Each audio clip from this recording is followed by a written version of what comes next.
मैं जोगेंद्रनाथ मंडल हूं।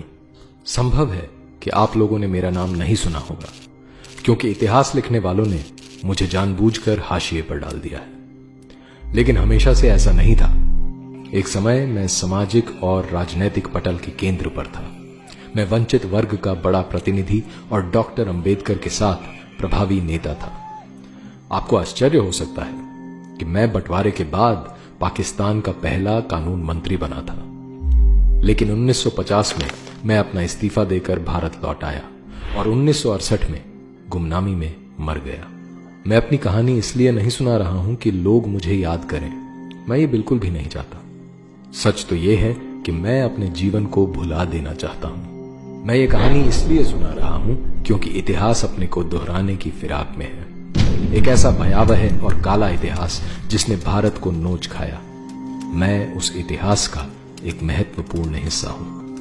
मैं इस कहानी की शुरुआत 1940 से करता हूं, जब मुस्लिम लीग ने भारत को तोड़कर मुसलमानों के लिए पाकिस्तान की रेजोल्यूशन पास की।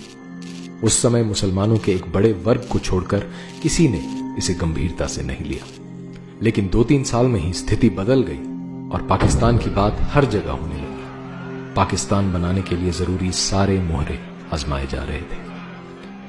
उसी समय हिंदू शेड्यूल कास्ट राजनीति भी उफान पर थी। 1942 में डॉक्टर अंबेडकर ने शेड्यूल्ड कास्ट्स फेडरेशन बनाई। मैं फेडरेशन के सबसे प्रभावी नेताओं में से था।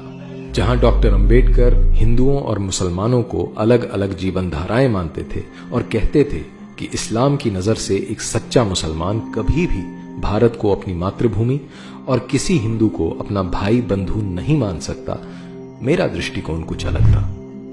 मैं समाज को केवल राजनीतिक और आर्थिक आधार पर देखता था। मैं मानता था कि क्योंकि अधिकतर शेड्यूल्ड कास्ट हिंदू जातियां और मुसलमान आर्थिक और शैक्षिक दृष्टि से पिछड़े हुए हैं, तो ये दोनों एक समान हैं। दोनों मिलकर एक राजनीतिक ताकत बन सकते हैं। शायद मेरी इसी सोच को जानकर उसका फायदा मुस्लिम लीग ने उठाया। 1943 में मुस्लिम लीग ने मेरी ओर हाथ बढ़ाया और मैंने अपने सारे एमएलएज के साथ लीग का समर्थन कर दिया। मुस्लिम लीग के नेता मुझे आश्वस्त करते रहे कि पाकिस्तान में शेड्यूल्ड कास्ट हिंदुओं को सामान्य से भी ज्यादा अधिकार होंगे। तथापि मैं समझता था कि पाकिस्तान की मांग केवल सौदेबाजी के लिए है। मुसलमान देश को तोड़ने के लिए कभी तैयार नहीं होंगे। इसी सब घटना चक्र में 16 अगस्त 1946 का काला दिन आ पहुंचा, जब मुस्लिम लीग ने कलकत्ता में डायरेक्ट एक्शन किया। हिंदुओं का भयानक नरसंहार हुआ। गुस्साए हिंदुओं ने मुझे मुस्लिम लीग से अलग होने को बोला, लेकिन मैंने न केवल समर्थन जारी रखा, मैंने शेड्यूल्ड कास्ट हिंदुओं को दंगों से अलग रहने को बोला। इससे हिंदुओं का नरसंहार आसान हो गया। अक्टूबर में नोवाखाली में डायरेक्ट एक्शन हुआ। मेरी खुद की जाति सहित शेड्यूल्ड कास्ट के हजारों हिंदू मारे गए। हिंदुओं का धर्म परिवर्तन और हिंदू महिलाओं के बलात्कार हुए। इतना ही नहीं, दंगों के बाद मुस्लिम लीग के खिलाफ आए अविश्वास प्रस्ताव को हराने के लिए मैंने समर्थन भी जुटाया। बंगाल जलता रहा, लेकिन मैं मुस्लिम लीग का साथी बना रहा। 14 अगस्त 1947 का दिन भी आ ही पहुंचा, जब मेरी राजनीतिक समझ के विपरीत मुस्लिम लीग पाकिस्तान बनाने में सफल हो ही गई। भीषण हत्याकांड हुआ। देश भर के हिंदुओं ने मुझे बुरा भला कहा, लेकिन मैं लीग और पाकिस्तान के साथ बना रहा। मुझे पाकिस्तान के कानून मंत्री का पद भी मिला।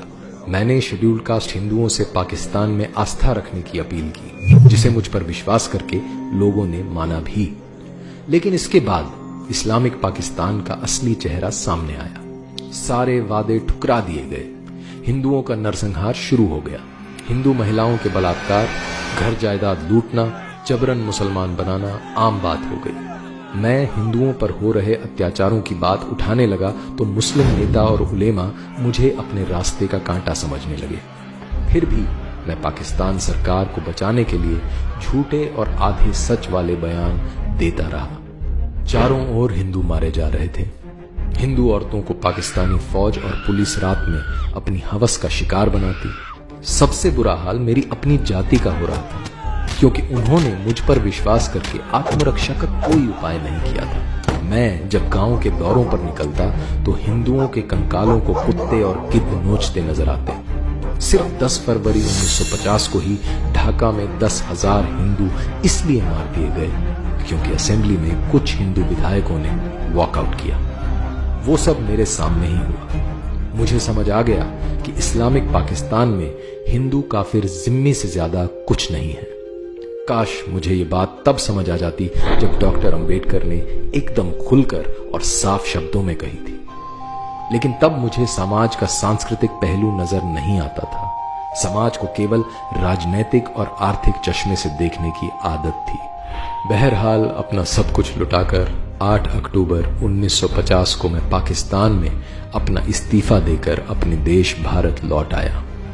लेकिन छोड़ आया उन हिंदुओं को मरने और बदतर जीवन जीने के लिए जो मेरे मिथ्या स्वप्न की भेंट चढ़ गए।